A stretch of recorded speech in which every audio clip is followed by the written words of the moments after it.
James Gunn. You sly bastard. I expect nothing less. He dropped a teaser poster because the teaser trailer will be dropping tomorrow for the new Superman film. We're gonna tell me if you can actually see and listen to it, because I'm going to his Instagram page to drop this, and it's glorious. It's beautiful.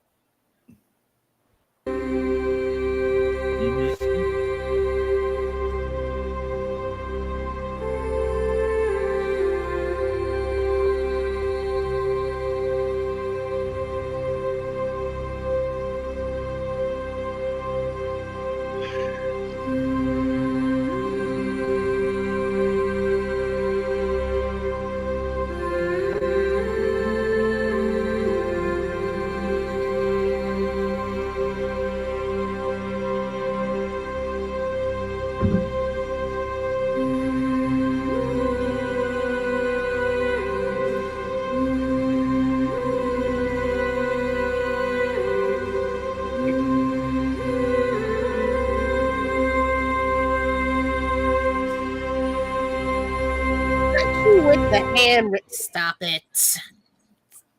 If you wanted to know, because this happened in our group chat, if you wanted to know if he was going to make a tribute to John Williams, he did. If you heard that last few notes, he did it. I was gonna say, was that somebody humming the original like Superman? Yes. Yeah. Yes. Are we and they've already started trying to break that down to sound out who's actually doing the humming. Some are saying that it's Superman's Kryptonian mother humming to him from Krypton. That is one theory. I'm like, let the movie drop first. when I tell you, because me being, of course, me and Chris, I know we're DC hardcore as far as that. So we saw it, we heard it, cool. Yeah. Everybody else broke this stuff. There was an actual audiophile person that literally broke it down and said there are possibly 3 people humming this. Y'all niggas need to go outside. Y'all gotta go outside. Look, we wanted. Look, James Gunn has already proven himself with the Suicide Squad. He's proven himself with Creature Commandos. He's showing us with this teaser poster. Let this man cook. At the same time, it's the traditional S. The literal pose, which a lot of people don't understand, the pose that he does is actually the same pose Christopher Reeve does in the first Superman movie. Thank you. He knows what he's doing. What does this man have to do to tell you he knows what he's doing? Except, also, you Snyder fanboys. You beat me to it. I can't. How can I say this in Kira's way of saying stuff? Wait, you are the name of that shit. Because when you say stuff, if I say it, it sounds comical. You say it, it gets to the point. Okay. Lady Mandalore, we're on the ship. As long as you don't put no bullet holes in the hull. I don't know what to say. Kira, have you seen? And I'm gonna throw this out to y'all guys. Have y'all seen the so-called Snyder fanboys trying to boycott this movie? Oh, yes. The Facebook group post that went probably more viral than more people have seen that post than are members in that group, and that's the most hilarious part. And I know people are joining the troll because I have friends who do it on a weekly basis. As somebody, I didn't even know like being a Snyder fanboy was a thing till I started watching this show. I'm like, I enjoyed the films because Warner Brothers will just be like, here, nigga, damn, and just give you whatever over the years. Like, animation's been great. I went to see Dawn of Justice with my roommates. Didn't hate it. Why, cat? But I have an orange psychopath over here. But yeah, like I didn't realize how diehard people were. So I saw like the AI videos of the superheroes talking in the Cells Snyderverse to Netflix. That I'm just like, I've been saying, like, if y'all want it that damn bad, y'all animated universe clearly keeps hitting the reset button and then not starting a new game. I don't know what's going on. Y'all can finish it over there for all I care. But this whole Cavill's our Superman. Don't you dare share that trailer here. I'm like, dog, let it go. I'm sitting there. I'm like, you Snyderverse fans are the reasons why we can't have nice things. Ding ding. That plain and simple. There is nothing wrong. Did I like Cavill as Superman? Yes. He's fine. Did I like the Snyderverse? Yeah. Not really, because he kept dropping the ball. Visually, visually great. Horrible, Yeah. horrible great, storytelling. but storytelling was not where it needed to be. No, Let's face it. it was bad, baby. It was It's bad. And then now just admit it. and Do now I you agree? have Do I agree? We should have gotten a Man of Steel too. Yes, we should have. Who But that ship has sailed. who We're is not getting it. Man of Steel 2, Dick? Who is still out here looking for that? It was probably the most decent thing to come out of that universe, along with along with Ben Affleck's portrayal of Batman, and all the action footage that's locked in a vault somewhere that we're never going to see. Apparently Ben was in Suicide Squad more than Spider-Man was in Civil War, and they threw all that shit in the trash because they were trying to explain the Joker angle on Suicide Squad. They used Batman to bring in Jared Leto to explain his presence in Suicide Squad, which is crazy. Well, apparently they gave the fucking movie to a third party. Again, stupid shit you don't, James. I know this is the type of shit I know James is not going to do. Last minute, they gave the movie apparently to like some third party company to like do the final cuts, and when they handed it back to him, cut Ben out of most of his scenes.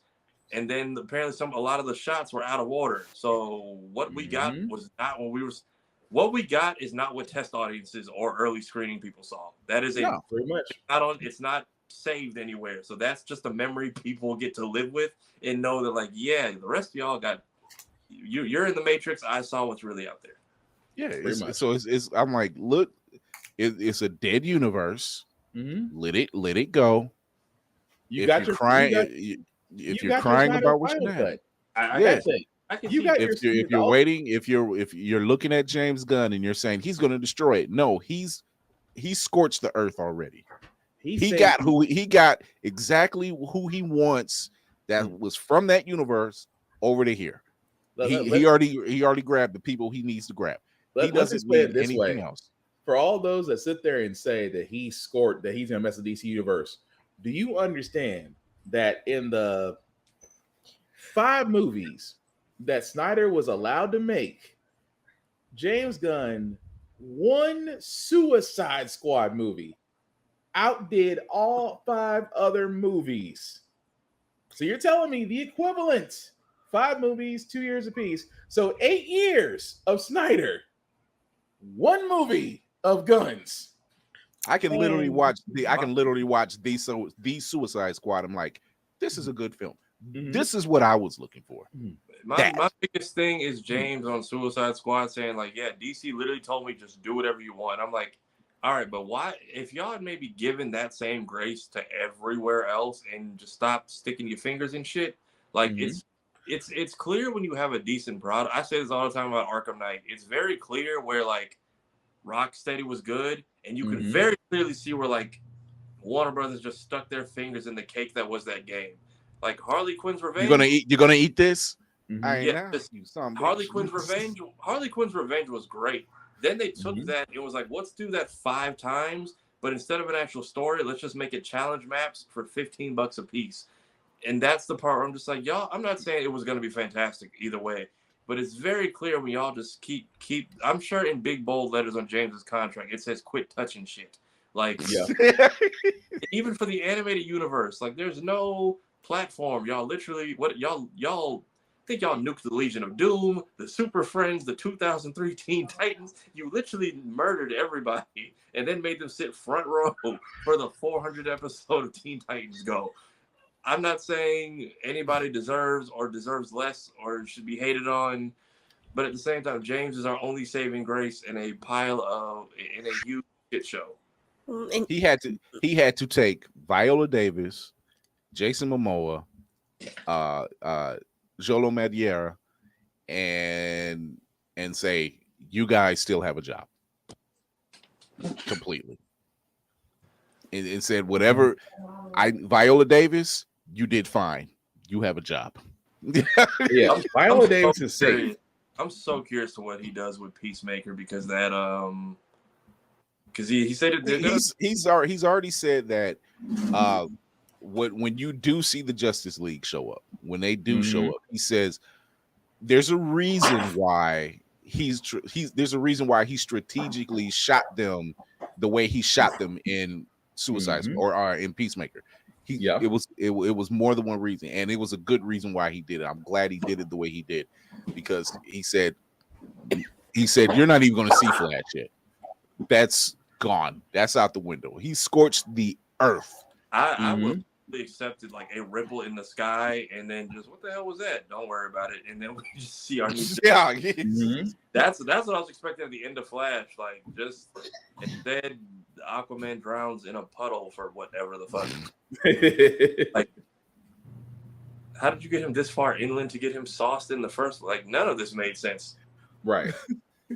Lady Mandalore, what do you think about the poster, number one, and what are you looking forward to? I'm surprised. I see the wild Obi in the background, and Spartan's camera goes right. He's like, what? I'm trying to tell. I told y'all that boy's training arc has begun. It really has. I gotta explain that later. He really has and he really has begun. What you got in your hands? That was definitely that run. What you got? Don't you touch? Don't you go down them steps? It's funny. That was about 5 minutes ago.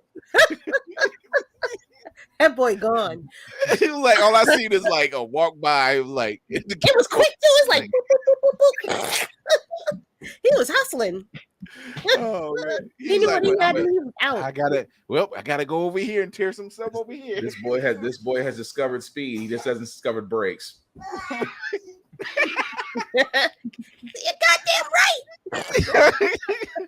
I mean, he'll run full Naruto style, but getting him to stop. Oh my god! So, Lady Mandalore, what'd you think of the poster?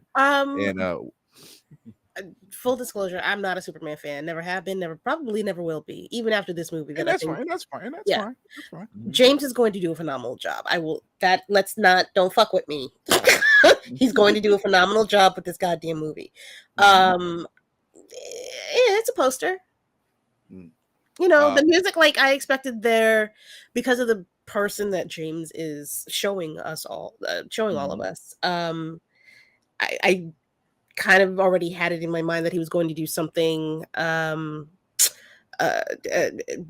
honorable to the previous Supermen in general. And I think we're going to see more of that as we get deeper into what this movie is actually going to be about or how it's going to look. Music was a nice touch. I say all that to say the music, the soft, if you're paying attention deep enough, you know that this is the original soundtrack to Superman. Not only that, it was something when I first heard it, and I had to go back and listen to it again. It's not just hearing the homage to John Williams. It's how it starts, and it almost sounds like the Man of Steel score, just a touch. So it's like it's not just one Superman. It's like, yeah, we're going to do this because apparently he has a love. It has a love of both of them. It's just not. It's there. So I agree.